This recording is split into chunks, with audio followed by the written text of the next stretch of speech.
Hey guys, Ryan here with another video, and this is going to be another Blitz video, but I am just trying to play it out for now just to see what you guys like. So since I have a bigger audience now, I'm really wondering what you guys want to see and what you want to do. So if you could put a comment saying what you'd like to do, like what you'd like me to see, if you want like the series I used to do and those stuff, just leave a comment below and I'll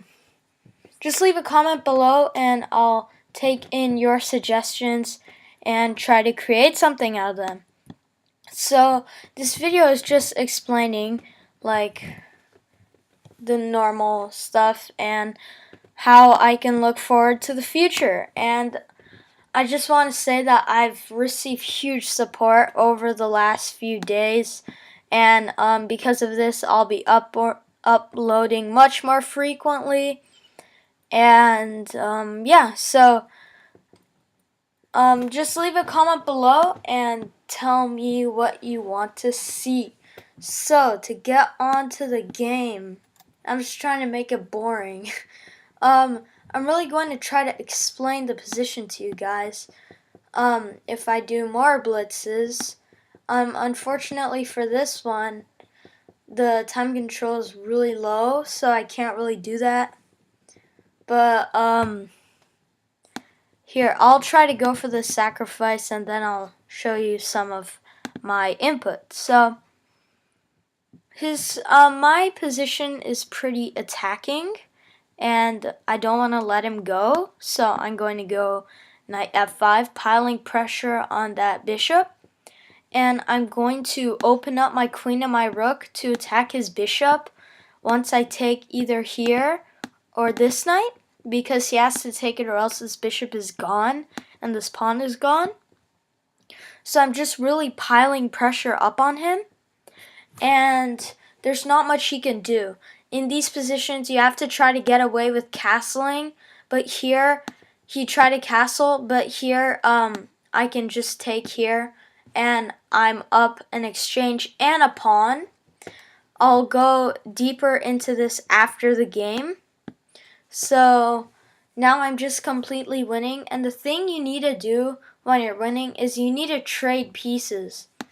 And when I say need to trade pieces, not necessarily pawns, but like minor and major pieces. Because if you do that, the position will be simpler and he'll have less counterattack to try to attack me.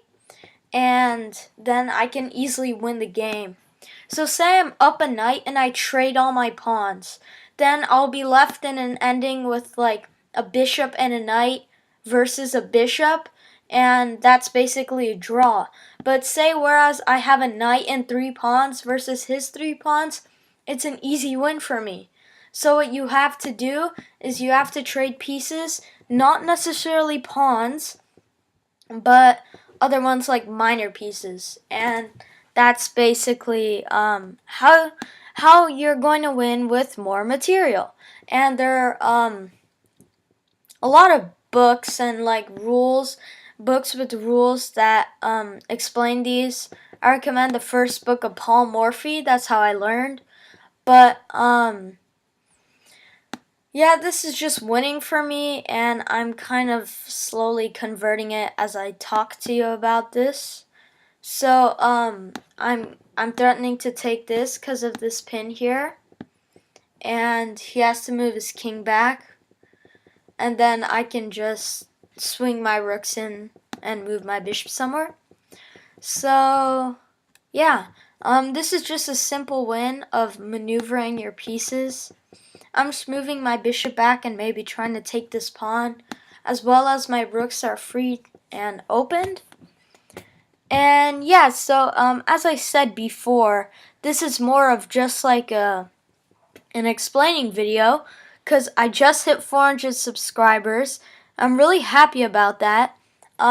Some people have like millions of subscribers, but that doesn't matter to me. I'm not comparing myself to someone else. I'm just trying to reach my own goals. And here I'm trading off the pieces, as I said. And now, although it isn't that clear how to win, I still have a complete grip on the position. My king can just amble over and take all of his pawns. So it won't be a very hard win. His rook is kind of tied down to these pawns and the bishop. And yeah, so I'm just going to try to slowly find my way in.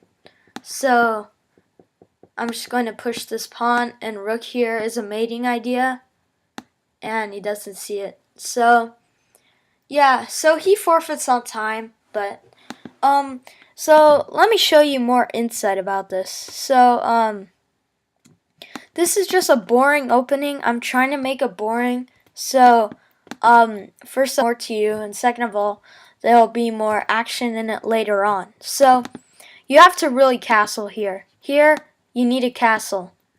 You have to do it. Here you need a castle. Just castle. Although taking the dark squared bishop out is a good idea, you just need a castle in the opening. Knight e5.